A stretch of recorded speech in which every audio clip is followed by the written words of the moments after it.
Hello friend, સ્વાગત છે તમારું મારા કિચનમાં। તો આજે આપણે બનાવીશું મસાલા ઢોસા।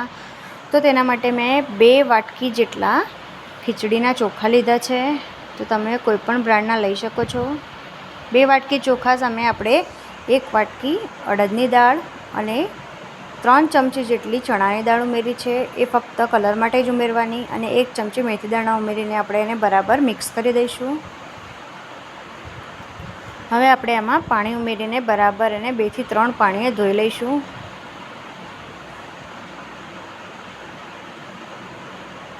આપણા દાળ ચોખા ધોવાઈ ગયા છે। હવે આપણે આમાં પાણી ઉમેરીને એને ઢાંકીને 8 થી 10 કલાક માટે રહેવા દઈશું। તો 8 થી 10 કલાક પછી આપણા જે દાળ ચોખા છે એકદમ બરાબર પલળીને રેડી થઈ ગયા છે। હવે આપણે એને દળવા માટે એક મિક્સર જાર લીધું છે। એમાં થોડા કરીને આપણે એને દળી લઈશું। હવે આપણે આમાં થોડુંક પાણી ઉમેરીશું। હવે આપણે એની એકદમ સ્મૂથ એવી પેસ્ટ બનાવી લઈશું। તો આપણું જે ખીરું છે એકદમ સ્મૂથ બનાવવાનું। હવે આપણે થોડા કરીને બધા જ દાળ ચોખાને ગ્રાઇન્ડ કરી લઈશું। તો પાણી તમારે થોડું ઉમેરીને બનાવવાનું। તો આપણું જે બેટર છે એ બની ગયું છે। હવે આપણે એક વાસણમાં લઈ લઈશું અને બરાબર એને ફેટીને રાખીશું, જેથી એમાં એર ભરાશે અને આથો પણ સરસ આવશે। હવે આપણે આને ઢાંકીને 8 થી 10 કલાક માટે રહેવા દઈશું। હવે બીજા દિવસે આપણે મસાલો બનાવવા માટે મેં બટેકા લીધા છે। તો બટેકા 1 કિલો જેટલા લીધા છે મેં, તો તમે વધારે ઓછા લઈ શકો છો। હવે આપણે આમાં પાણી ઉમેરીને એને 3 વિસલ થાય ત્યાં સુધી આપણે બટેકાને થવા દઈશું।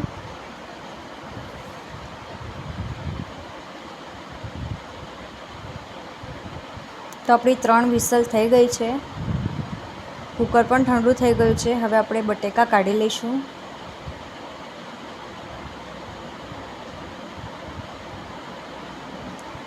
આપણે બધા બટેકાની છાલ ઉતારી લઈશું અને એને નાના મોટા ટુકડામાં આપણે એને સમારી લઈશું। તો આપણા બટેકા જે છે એ સમારીને રેડી થઈ ગયા છે। હવે વઘાર માટે મેં 3 મીડિયમ સાઇઝના ટમેટાં લીધા છે, 1 ડુંગળી સમારી લીધી છે ઝીણી, મીઠા લીમડાના પાન અને આદુ મરચાંની પેસ્ટ લીધી છે। તમારે લસણ ઉમેરવું હોય તો તમે ઉમેરી શકો છો, પણ જે મસાલા ઢોસા હોય છે એમાં લસણનો ઉપયોગ નથી થતો। હવે આપણે વઘાર માટે તેલ ગરમ મૂકી દઈશું। તો તેલ ગરમ થાય એટલે એમાં રાઈ, જીરું નાખીને થવા દઈશું। તો રાઈ જીરું ફૂટે એટલે આપણે એમાં ડુંગળી ઉમેરી દઈશું।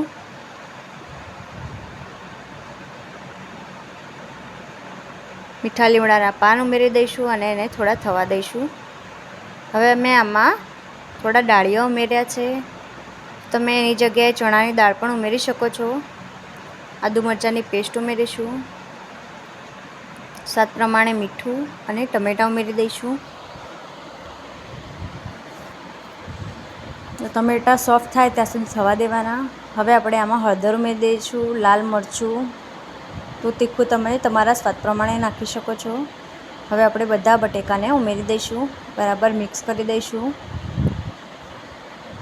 અડધી ચમચી આપણે ગરમ મસાલો ઉમેરીશું અને લીલા ધાણા નાખીને બરાબર મિક્સ કરી દઈશું। તો આપણો જે મસાલો છે એ બનીને રેડી થઈ ગયો છે। હવે આપણે ગેસની ફ્લેમને ઓફ કરી દઈશું અને મિશ્રણને ઠંડુ થવા દઈશું। ત્યાં સુધી આપણે બેટર જોઈ લઈએ। તો 8 થી 10 કલાક પછી બેટર આપણું ફૂલીને રેડી થઈ ગયું છે અને આથો પણ સરસ આવ્યો છે। હવે આપણે આને બરાબર ફેટી લઈશું। હવે તમારે જેટલું બનાવવાનું હોય એટલું બેટર તમારે એક વાસણમાં કાઢી લેવાનું અને બીજું ઢાંકીને આપણે રેફ્રિજરેટરમાં મૂકી દઈશું। હવે આ જે બેટર છે એને થોડું પતલું કરવાનું છે, એટલે મેં થોડું પાણી ઉમેર્યું છે અને બરાબર એને ફેટી લેવાનું। સ્વાદ પ્રમાણે આપણે મીઠું ઉમેરી દઈશું। તો આ રીતની કન્સિસ્ટન્સી રાખવાની ઢોસાના માટે। તો આપણે એક તવો ગરમ મૂકી દીધો છે। તવો ગરમ થાય એટલે આપણે થોડું ટેમ્પરેચરને લો કરવા માટે થોડું પાણી છાંટીને એને લૂછી દઈશું. હવે ચમચાની મદદથી આપણે જે બેટર છે એને તવામાં ફેલાવી દઈશું.